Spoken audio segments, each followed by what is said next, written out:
Global collaborations in higher education are considered a progressive advancement for institutions that support a robust international education agenda.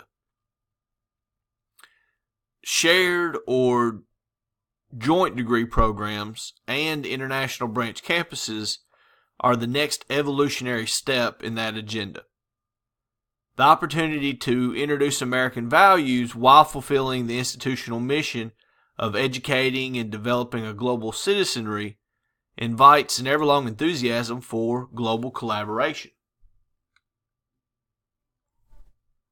In this module, we're going to look at the purpose of global collaborations.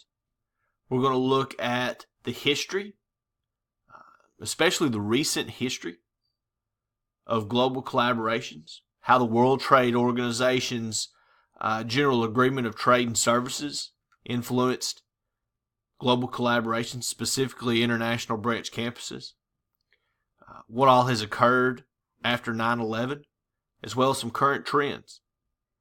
In this module, we're also going to look at the types of formal higher ed collaborations, specifically collaborative degrees and international branch campuses.